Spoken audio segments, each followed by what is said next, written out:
कार्तिक मास का प्रत्येक दिन बहुत ही महत्वपूर्ण होता है। एक एक तिथि महत्वपूर्ण मानी जाती है। एक ऐसी ही तिथि होती है कार्तिक मास में, कार्तिक मास के शुक्ल पक्ष में, जो कि नौमी तिथि भगवान विष्णु की पूजा के लिए नौमी तिथि, अक्षय नौमी की तिथि बहुत ही महत्वपूर्ण मानी गई है। इस दिन को आंवला नौमी या अक्षय नौमी भी कहते हैं और इस दिन आंवले की पूजा करने से आपके पुण्य कर्मों में कभी भी क्षय नहीं होता। इस दिन महिलाएं आंवले के वृक्ष के नीचे बैठकर संतान प्राप्ति, स्वास्थ्य, घर की सुख समृद्धि और शांति, आर्थिक समृद्धि और बच्चों की सुरक्षा के लिए प्रार्थना करती हैं। आंवले के वृक्ष का पूजन करने से बहुत ही शुभ फलों की प्राप्ति होती है। ऐसा कहा जाता है कि ब्रह्मा जी ने सबसे पहले आंवलों को ही उत्पन्न किया था और आंवले के वृक्ष में भगवान विष्णु का निवास माना जाता है। भगवान विष्णु का प्रत्यक्ष रूप माना गया है। आंवले का वृक्ष जो कार्तिक मास के शुक्ल पक्ष की नौमी तिथि को आंवले की पूजा करता है, अत्यंत श्रेष्ठ और अच्छे फल की प्राप्ति होती है। अच्छे फल देने वाला आंवले का वृक्ष बताया जाता है। तो आज की इस वीडियो में आप जानेंगे कि साल 2025 में आंवला अक्षय नौमी कब है, कार्तिक मास के शुक्ल पक्ष की नौमी तिथि कब प्रारंभ होगी, कब समाप्त होगी, अक्षय नौमी का व्रत हमें कब धारण करना है और आंवले की पूजा कब करनी है, पूजा का शुभ मुहूर्त क्या है, अक्षय नौमी का व्रत अगर आप धारण करते हैं तो इस व्रत का नियम क्या है, पूजा विधि क्या होती है, व्रत का पारण आपको कब करना है, कैसे करना है, सारी जानकारी के लिए बने रहिए वीडियो के अंत तक। तो बहुत ही महत्वपूर्ण है, आज की वीडियो पूरा जरूर देखिएगा और जानते हैं कि आंवला नौमी की तिथि कब प्रारंभ होगी, कब समाप्त होगी और आंवला नौमी का व्रत हमें कब धारण करना है। तो कार्तिक मास के शुक्ल पक्ष की नौमी तिथि का प्रारंभ 30 अक्टूबर की सुबह 10:06 पर और नौमी तिथि का समापन 31 अक्टूबर को प्रातःकाल 10:08 पर होगा।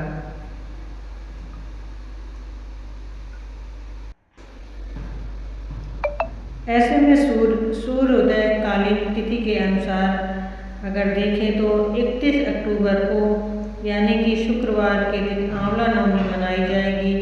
तो अगर आप आंवला नौमी का व्रत धारण कर रहे हैं तो 31 अक्टूबर 2025 को शुक्रवार के दिन आंवला नौमी का व्रत धारण करना। आंवला नौमी के दिन भगवान विष्णु ने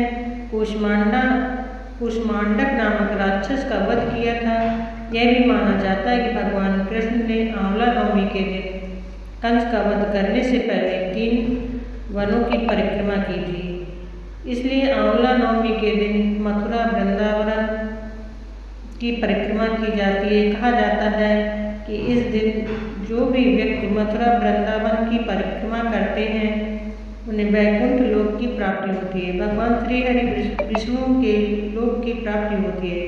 वैसे तो कार्तिक के महीने में, पूरे महीने में अगर आप स्नान करते हैं पवित्र नदियों में तो उनका फल बहुत ही अधिक फलदायी होता है।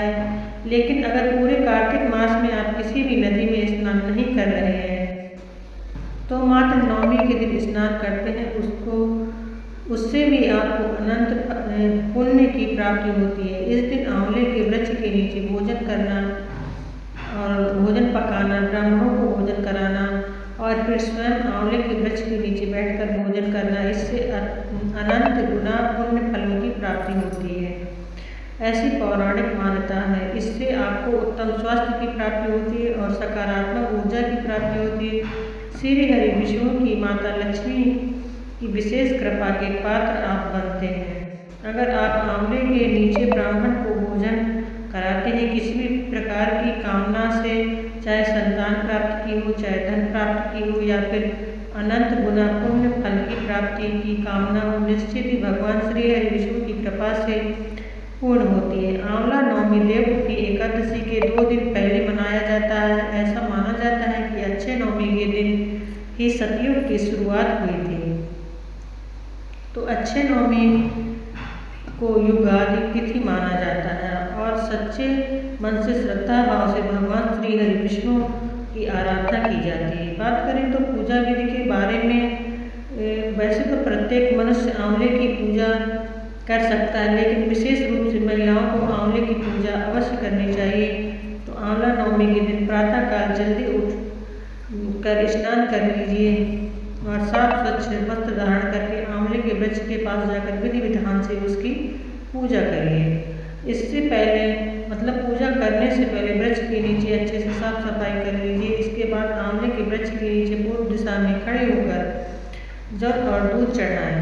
आप चाहें तो आसन बिछाकर बैठकर भी विधि विधान से पूजा कर सकते हैं। अगर इतना स्थान नहीं मिले तो खड़े होकर भी आप पूजा कर सकते हैं।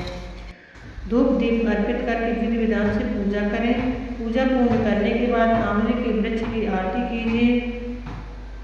भगवान श्री हरि विष्णु और माता लक्ष्मी की आराधना करते हुए आप चाहें तो श्री सूक्त का पाठ भी कर सकते हैं या फिर विष्णु सहस्त्र नाम का पाठ कर लें। आपके पास इतना समय ना हो तो आप इतनी जगह ना हो तो बैठकर भी आप पूजा ना कर पाएँ तो ऐसे में ओम नमो भगवते वासुदेवाय इस मंत्र का जाप अवश्य करते हैं। पूजा करते समय श्री महालक्ष्मी के मंत्रों का जाप भी आप कर सकते हैं। 31 अक्टूबर 2025 शुक्रवार को आंवला नवमी अक्षय नवमी का पावन पर्व मनाया जाएगा और इस दिन सूर्योदय काल का समय होगा सुबह 6:32 पर। सूर्यास्त का समय होगा शाम को 5:36 पर। ब्रह्म मुहूर्त में स्नान करना चाहिए तो ब्रह्म मुहूर्त का समय है सुबह 4:49 से सुबह 5:41 तक। अमृत काल सुबह 8:19 से 9:56 तक रहेगा। अमृत काल में कोई भी शुभ कार्य करते हैं तो उसका फल हमें अमृत के समान प्राप्त होता है। जो भी शुभ कार्य करते हैं उसका फल जन्म जन्मांतर के लिए संचित हो जाता है। तो इस समय में पूजा पाठ मंत्र इत्यादि याद रहे कि हमें राहु काल में पूजा पाठ नहीं करनी है। रवि योग पूरे दिन रहेगा जो कि अत्यंत ही श्रेष्ठ योग है। संकल्प के साथ व्रत प्रारंभ करें। विश्वास रखिए माता लक्ष्मी की आराधना करने मात्र से आपके जीवन में समस्त प्रकार की समस्याओं का समाधान हो जाता है। तो यह जो दुर्लभ संयोग है आपको प्राप्त हो रहा है इसका लाभ जरूर लीजिएगा। अगर आर्थिक तंगी से आप निकल रहे हैं या समस्याओं का सामना कर रहे हैं तो इस दिन माँ वैभव लक्ष्मी का व्रत करना या व्रत का प्रारंभ करना बहुत ही अत्यंत फलदायी है। इसी शुक्रवार से आंवला नवमी के दिन से व्रत का आप प्रारंभ कर सकते हैं। तो ये थी एक छोटी सी जानकारी। वीडियो अच्छा लगे तो लाइक शेयर सब्सक्राइब जरूर किया करिए। जय श्री राधे।